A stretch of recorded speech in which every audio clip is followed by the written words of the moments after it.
Hi there, this is Sheena Rowlands, and today I'm sharing with you my latest layout for Simple Stories Saturdays. And for this layout I'm using the Harvest Market range by Simple Stories. I think it was last year, but I've actually not touched it, so I think it's about time I cut into it. And I decided I was going to focus on the hexagon papers. So instead of cutting all the hexagons out, I decided to cut the ones out of the centre because I'm going to use the reverse of this paper as the backing for my layout.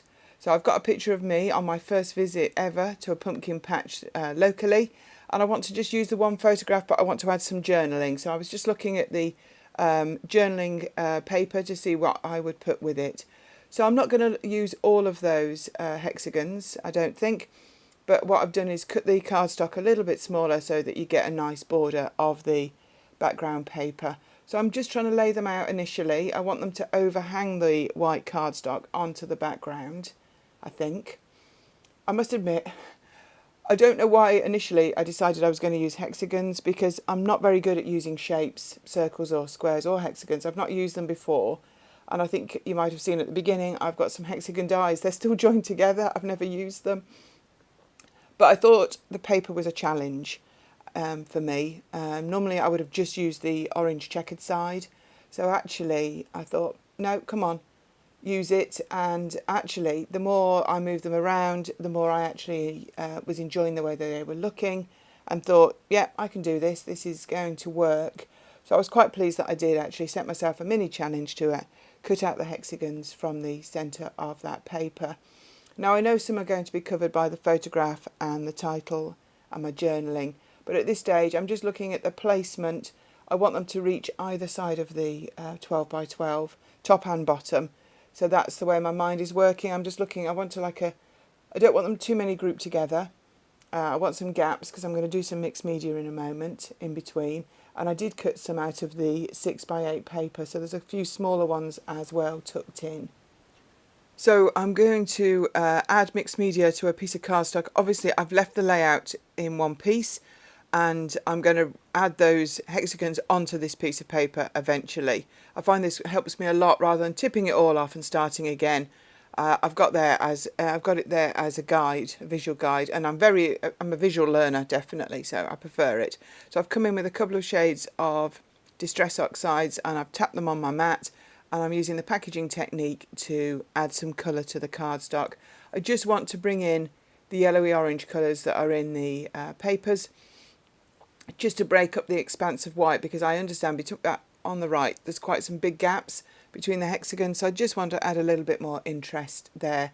And you can see the moment literally I've put it down, I'm coming back in with a kitchen roll and wiping a lot of it back off. That's also to stop this cardstock getting soggy, because this is just basil cardstock.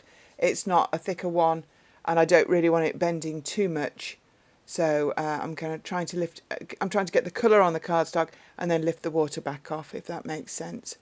And then I'm just going to add some splatters over the top of that as well. And I'll give those a few minutes before I actually roll the kitchen roll back over them.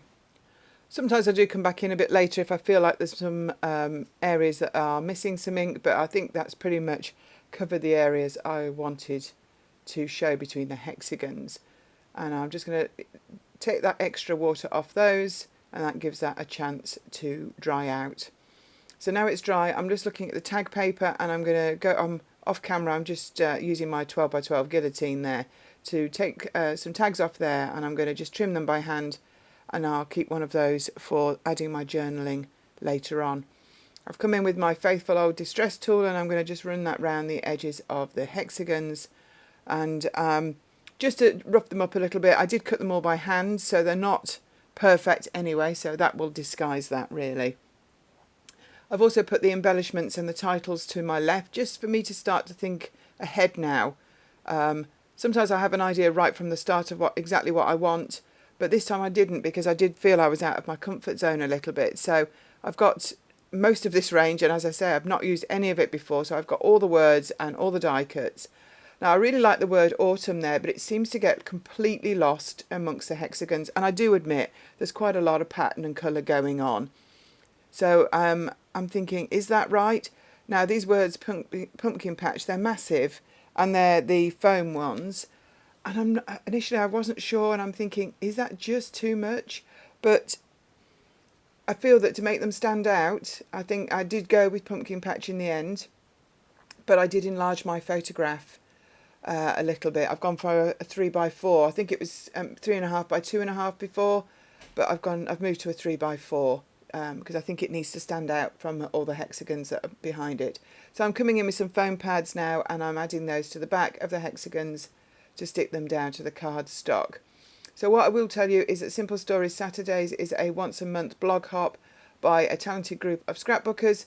We all have very different styles, but the one thing we have in common is that today we are all using Simple Stories collections, and you'll find that we're all using different ones generally.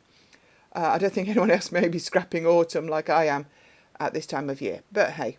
So I recommend, they're all listed below. Do have a good hop round. There's loads of inspiration out there, and if like me you are a hoarder of Simple Stories, it's perfect to see how other people are using them, so you can also get a little bit of your stash used too. So they're all stuck down, so I'm quite pleased with those. So I've come in with the bigger photo, and I've got a tag. I'm just going to punch the hole in that. I do find that We Are Memory Keepers tag punch works perfectly for Simple Stories tags. And I'm back in with that big title. Definitely going to stick with it, and I think even now looking back, it works. So I just want another paper to add behind the photograph, and I picked this yellow one, so I'm just going to trim that and then distress that and add that behind the photograph. So I mentioned earlier that this photo was taken at a pumpkin patch. So obviously I live in the UK, and I'd never been to a pumpkin patch. It's definitely a newer thing that I don't remember it being around when my children were particularly small, but I went with the family, and my daughter particularly was interested to go. And I was expecting fields and fields of pumpkins, which I'd seen online, but actually they'd picked them all. So there was rows and rows of different sorts of pumpkins. You can't see them very well in the photograph, but there's some hay bales, and there's different sorts on top, and they were all for sale. So I just had a sneaky sit on this pumpkin. In fact, I think we all did, and took a photograph. They also had an ancient tractor, and I've definitely scrapped that photo of us on this sitting by this ancient tractor. But it was not quite the experience I was expecting, so I haven't been back to another pumpkin patch, but maybe that's something I need to try again when we get to the right time of year. So the layout is slowly but surely coming together. I'm adding some little bits of die cut leaves, I think they are, to some of the plainer hexagons, just to carry on with the autumnal feel. And I'm bringing in 2 Shenanigans pumpkins there. They're slightly different. They're 3D printed by a company that I own. I'm going to add one either side of the title, along with some of the die cuts pumpkins that were in this range. So I always like to make sure I'm not missing out on anything, so I'm going to stick down the bits that I've already got out, and then I'm going to go back through and have a look, see if there's anything that I'm missing from the rest of the range, see if there's any other little bits and pieces. But I'm quite pleased with the way that the hexagons are looking in the background. And I can't guarantee I'm going to do it again, but I won't say never anyway. But yeah, I'm just going to, there's the sticker sheet. See, there's nothing missing off there yet.